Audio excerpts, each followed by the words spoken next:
Hello, I'm taking on a challenge to beat every playable Nintendo published game. Welcome to the next episode. The next game is Game & Watch Climber. Climber was the second game in the Crystal Screen series. While the connection between Game & Watch Super Mario Bros. And its NES counterpart is more obvious, it's not quite as clear if this one was supposed to be related to Ice Climber or not. The characters and stories in these games don't seem related at all, but similar to Ice Climber, the objective is to climb a mountain. Maybe it was more of an inspiration rather than some kind of sequel. On the topic of the story, the manual actually gives us some context to this game, similar to Game & Watch Super Mario Bros. In this one, you play as a boy who is creatively named Climber. He has set out to train on Block Mountain to become a warrior. On the way, Climber meets someone named Lord Meiji, who has no official art and does not even appear in the game. Meiji gives Climber boots to jump high, armor to break blocks, and a headband that will help him find a sword and defeat a dragon. I have no idea how a headband is supposed to help with finding the sword, but apparently there is a dragon to defeat in this game, so maybe that'll make for a good goal. As I said before, the objective here is to climb a mountain, and you do this by constantly jumping up rows of blocks similar to Ice Climber. The controls are sort of like Game & Watch Super Mario Bros. In that with each jump you can move to the side.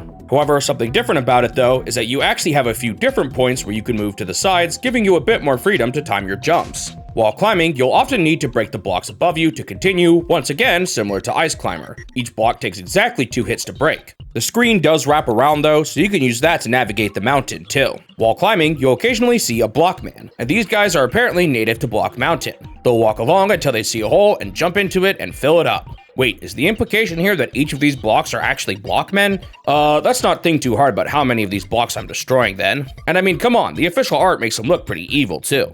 Anyway, sometimes you'll need these guys to build the path forward as there is occasionally no other way up. Sometimes this can take a while, which can kind of break the flow of the game. If you end up touching one of these Blockmen, you'll fall and lose a life. You have to be really careful about this at the sides, because they can pop up out of nowhere. Man, I wish the game gave you just a bit more warning when the Blockmen were about to appear, as this was one of the most difficult aspects of this game.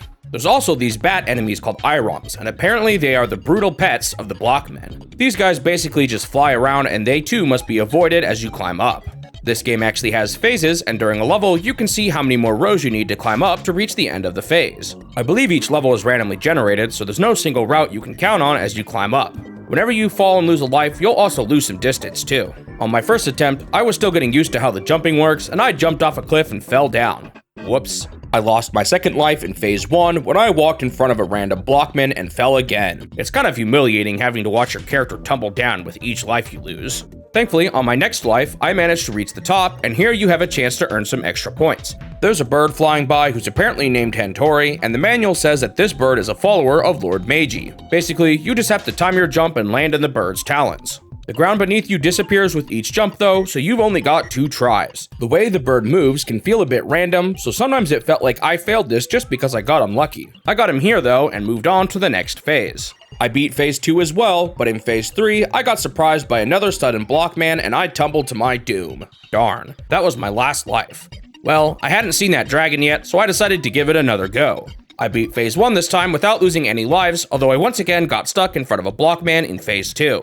At this point, I realized I needed to be a bit more careful about preventing situations like this from happening. I got through phase 2 on my next attempt, and in phase 3, I saw some new obstacles near the end, moving blocks and thorny vines. These obstacles only appear at the end of the stage, and you've got to navigate through them carefully. Here, I messed up right at the end, and I lost my second life. After this, despite my efforts to be more careful, I got myself trapped again, and I lost my last life. Bummer. On the run after this, I made it through the first 2 phases without losing a life at all, although I did fail to grab Hentori on phase 2. You still move on when this happens, but you miss out on those extra points. I got through phase 3 unscathed too, although no dragon yet. In phase 4, the enemies were starting to move notably faster, and I just kept getting messed up by the Blockmen. I ended up losing all my lives here, and it was back to the start for me. On my next run, I found out that you can dodge the Blockmen in those tricky situations, although it requires a pretty precise jump to pull off. Honestly, it kind of felt like I just got lucky here. In this run, I made it all the way past phase 4 with only 1 life lost. Still no dragon though, but I must be close, right? Yup, at the end of phase 5, you fight a dragon named Dragalo, and it's basically another section similar to the standard bird section where you have to jump with the correct timing. The sword that was mentioned in the manual just floats in the air here, and apparently through the power of your headband, you're able to grab it and stab the dragon.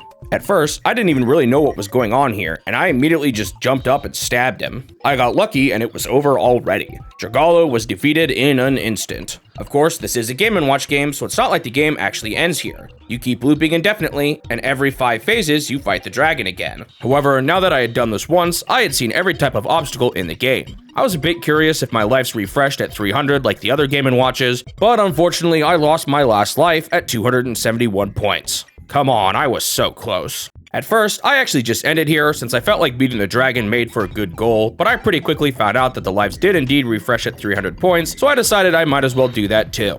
It took me a few more tries, but eventually I got to 300 points and saw the lives refresh. With that, my time with Game & Watch Climber was complete. On to the review. I thought this one was not half bad. The Game & Watches have started to get more complex lately, which I personally like. I think this game shines when you're able to move quickly and always find a clear path to climb up the mountain. However, sometimes the pace can really slow down when you need to wait on the blockmen, and I wish their spawns were nerfed just a bit. Maybe giving you some kind of warning where they'll appear just before it happens would have helped a lot. As it currently stands, the sides are just so dangerous, and as a result, you kinda have to just play more safe, which I found to be not as fun. I gave the game my typical Game & Watch score of a 6 out of 10. Thanks for watching the video. If you want to see more of these in the future, make sure you subscribe to the channel so that you won't miss out on the next one. Also leave a like if you enjoyed it, since it will help the channel grow and motivate me to continue this series. I hope I will see you in the next step of my quest to beat every Nintendo game.